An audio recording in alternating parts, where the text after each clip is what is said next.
Marcus soared through the air, cheering gleefully.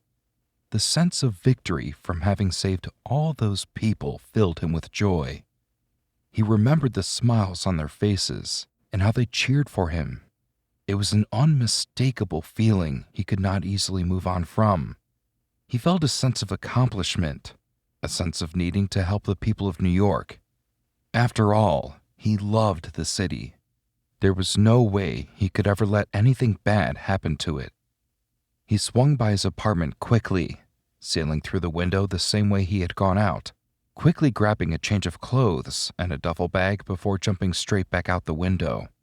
A short while later, he stopped near a park, looking in every direction to ensure the coast was clear.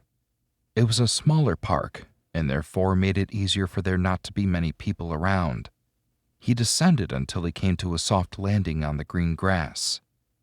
He knelt and removed his outfit, quickly stuffing it into the duffel bag and removing the clothes from within. He threw on his beige cargo pants and his striped short-sleeve shirt in order to look the part. After he put on his running shoes, he hardly had any time to check himself and ensure he looked presentable. He gently brought the zipper back across the bag as he returned his strength to a more controlled state.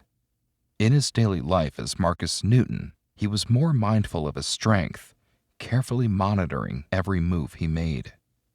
He always showed restraint in front of his friends, never presenting his abilities to anybody he cared about other than his parents. Regardless, he knew better and would never reveal his identity. He knew it was too risky, and it was something he wasn't willing to take a chance on. He threw the strap of the bag over his shoulder, draping it across his chest.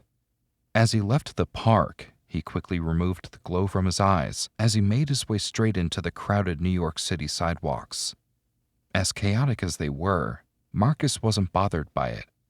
Most things people complained about, Marcus never saw an issue with.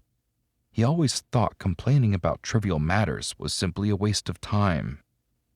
He gently shoved his way through the crowded sidewalk, and before he knew it, he found himself at the street corner, catching a glimpse of his friends sitting on the bar stools positioned right against the window of the cafe. He pushed the door open, sending a satisfying bell chime echoing throughout the quiet coffee shop.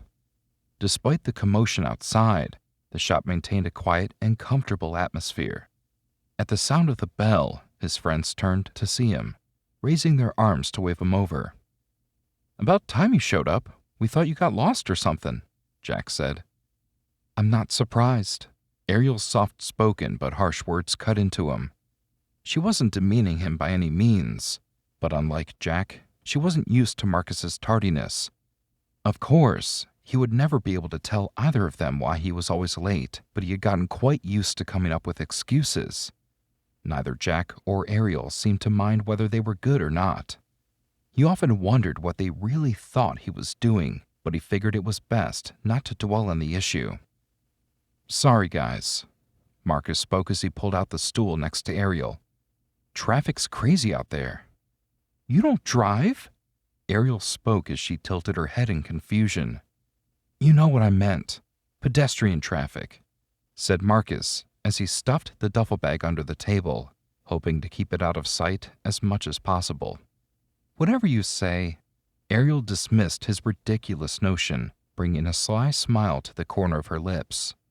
"Well, it doesn't matter." Jack rapidly typed away on his larger-than-usual laptop, adjusting his glasses as his eyes darted up and down the screen. "All that matters is what we're going to do for our summer vacation." Marcus leaned on the small desk, staring into the computer screen.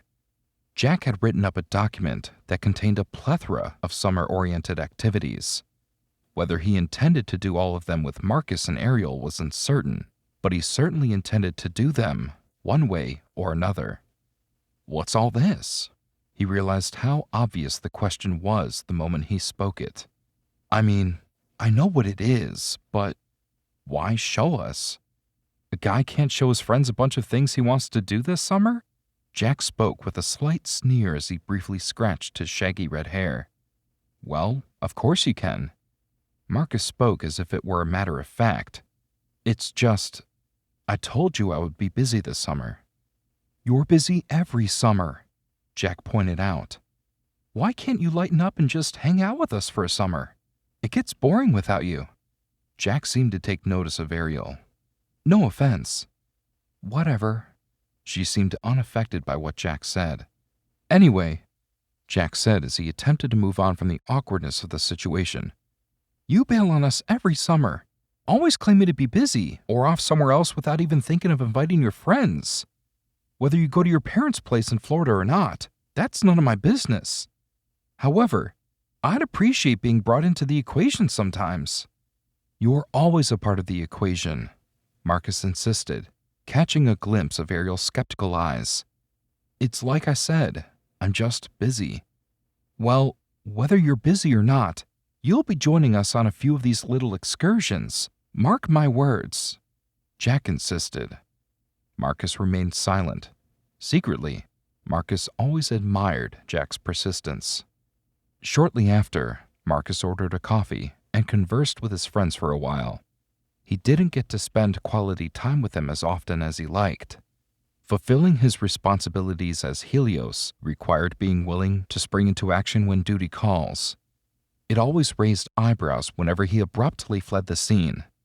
Jack got used to it rather quickly, but Ariel was still adjusting. He knew it would pass, the same way it did with Jack, but it didn't make lying to them about what he was really up to any easier. He wanted to tell them, but it was just far too dangerous. Marcus had only known Ariel for a short time, and only through Jack, but he had grown to like her, even though he didn't really take to her when they first met. She sported long, flowing dark hair and a set of speckled glasses that amplified her beauty. He didn't have any feelings for her, or at least he didn't think he did. Regardless, he just simply acknowledged her good looks. More so, he always wondered how Jack managed to befriend somebody like Ariel. Regardless, they all enjoyed their time together, reminiscing on the good old days from when they were younger. Marcus met Jack when they were in elementary school. They had been best friends since the 4th grade. Therefore, it made for a conversation that Ariel was unfamiliar with, but Marcus and Jack were quick to fill her in. Suddenly, a convoy of police cruisers went sailing by the window of the cafe, taking Marcus straight out of his trance and snapping him back to reality. He suddenly stood attentively, his back straight as a spire as his eyes glossed over the streets, counting the high volume of cruisers racing by. At first, he thought it could have been a robbery or another mugging perhaps, but his intuition told him otherwise. No, not for that many cruisers. There's far too many, Marcus thought to himself. Immediately, he knew what he had to do. "Sorry, guys. I have to go," Marcus said as he reached under the table, grabbed his bag, pushed the stool out from underneath him, and jumped to his feet. "You can't be serious," Jack spoke in a disappointed tone. "You just got here. You can't stay for another half an hour or something?" "I'm afraid not," Marcus said as he quickly made his way towards the door without awaiting another response. "This was fun. We should do this more often," said Marcus as he waved goodbye. He swung the door open, careful not to rip it off its hinges. He barreled back the way he came, shoving his way through the people on the sidewalk, earning him a few nasty looks. Before he knew it, he found himself in the park again, jumping back into the brush he previously landed in. He changed into his suit far faster than he thought he was capable of, made his eyes glow blue in order to hide his identity, and shoved his civilian clothes into the bag. Having assumed his alter ego, Marcus immediately took flight.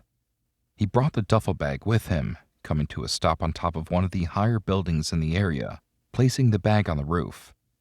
"I'll be back for you later," said Marcus. He quickly returned to his frantic pace, flying around the city as fast as he could in order to locate the speeding cruisers. His search came to an abrupt halt after he saw where they were headed. "Dear God," Marcus said.